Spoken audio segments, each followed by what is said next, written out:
tidak akan ada lagi ke depannya penistaan terhadap simbol-simbol agama apapun, dimanapun dan oleh siapapun. Karena apa? Tidak ada satupun manusia di atas muka bumi ini yang akan terima ketika apa yang dianggap sebagai satu kebenaran dipersalahkan, ketika apa yang diagungkan direndahkan, dan ketika apa yang dicintai dihinakan. Tidak akan ada satupun manusia yang bisa menerimanya. Akan tetapi Allah Subhanahu wa ta'ala mengajarkan kepada kita untuk kita bersikap, ma asabaka min hasanatin faminallah wa ma asabaka min sayyi'atin famin nafsik. Ketika engkau tertimpa satu keburukan, sejatinya itu adalah karena ulah-ulah kalian sendiri. Kita diajarkan untuk introspeksi diri, bukan menginterogasi orang lain. Ini yang diajarkan Rasulullah SAW.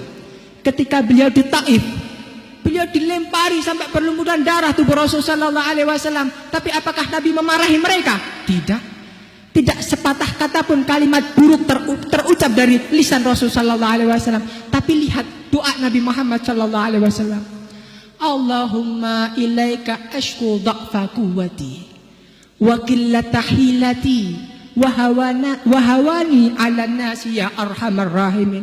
Ya Allah, aku adukan kepadamu betapa lemahnya diriku ini, betapa kurangnya maksimalnya diriku ini, betapa tidak berdayanya diriku ini di hadapan para manusia. Aku tidak sanggup membawa mereka ke dalam jalanmu ya Allah. Nabi justru merasa dirinya yang penuh kekurangan, mempersalahkan dirinya seolah-olah Nabi ini, Allahumma sholli wa sallim wa barik alaih, tidak menyalahkan orang lain.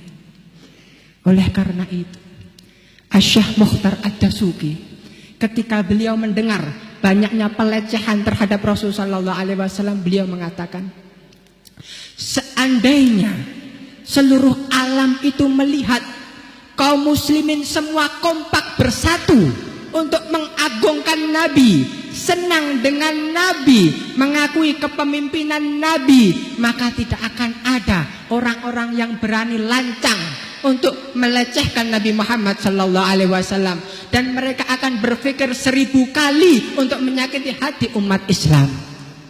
Kemudian sindiran yang begitu satir daripada Asy-Syaikh Mukhtar Ad-Dasuki, hei kalian kaum muslimin, kenapa kalian menangis ketika Nabi kalian mendapat penghinaan, sedangkan kalian sendiri tidak mau mengagungkan Nabi kalian, bahkan justru merendahkan Nabi kalian sendiri? Allah.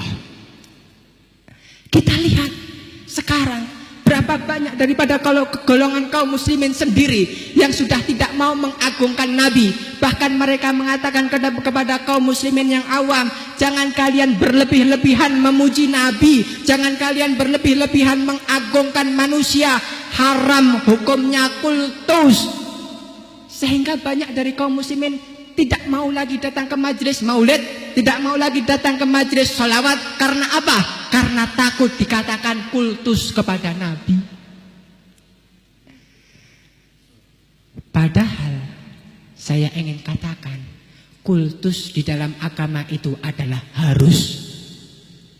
Kenapa? Perlu kita tahu, kultus itu bukan menyembah, kultus itu bukan menuhankan. Akan tetapi yang namanya kultus adalah sama dengan mengagungkan.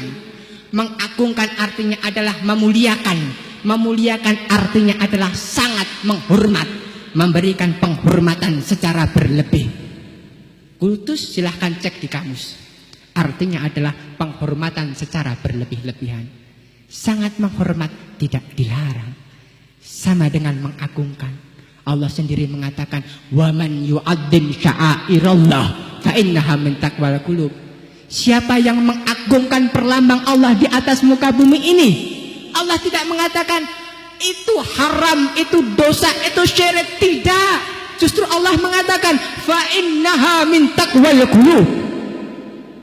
Itu merupakan satu pertanda di dalam hati kita telah bersemi benih-benih ketakwaan. Allah sendiri yang meninggikan Rasul. Wa rafa'na laka dzikrak, aku tinggikan sebutanmu wahai Muhammad.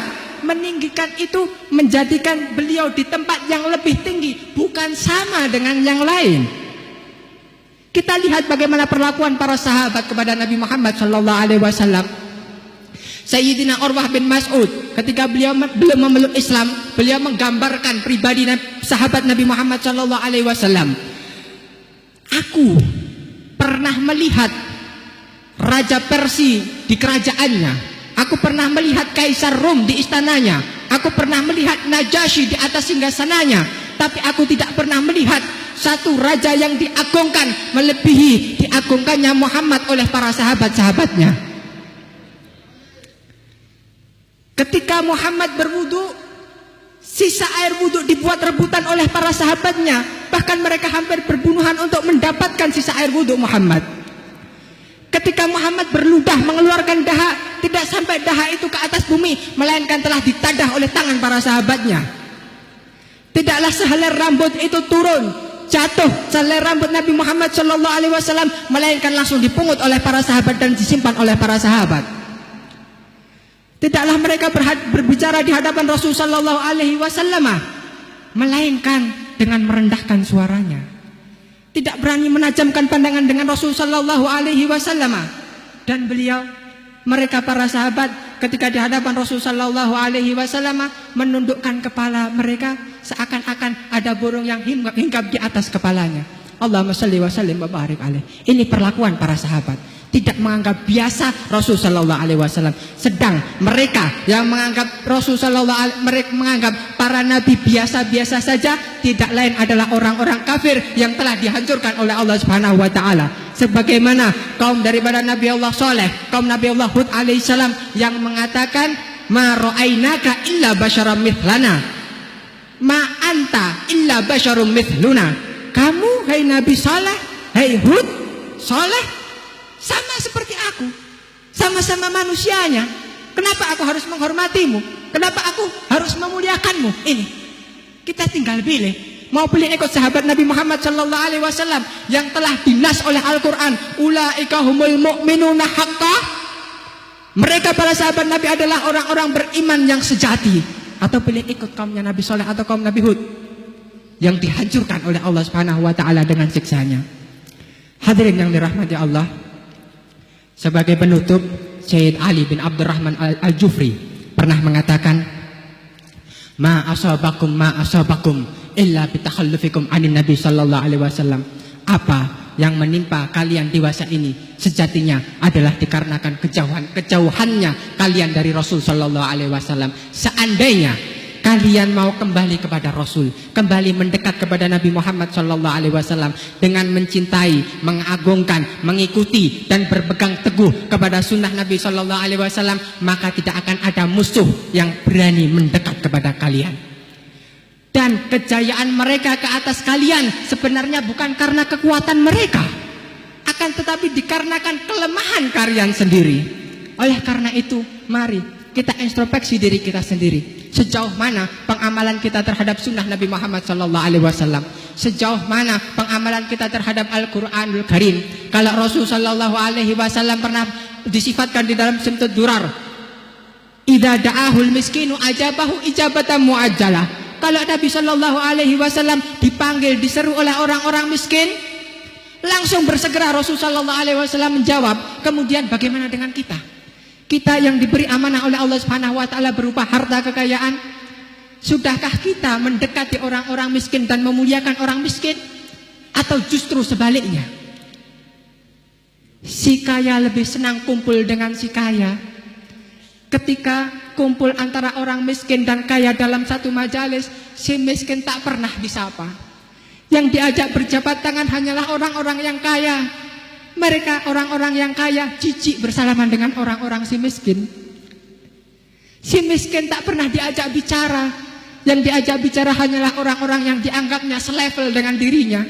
Sehingga si miskin merasa tersakiti, si miskin merasa tidak diorangkan, si miskin merasa terasingkan, dan si miskin terasa tersakiti. Ketika ada orang kaya yang mati, yang bertakziah Masya Allah jumlahnya, yang mengantar sampai ke kuburan ratusan mobil dan kendaraan. Akan tetapi ketika ada si miskin yang mati, si kaya hanya berucap tarji', Hanya dengan wajah yang datar mengucapkan tarjih, inna lillahi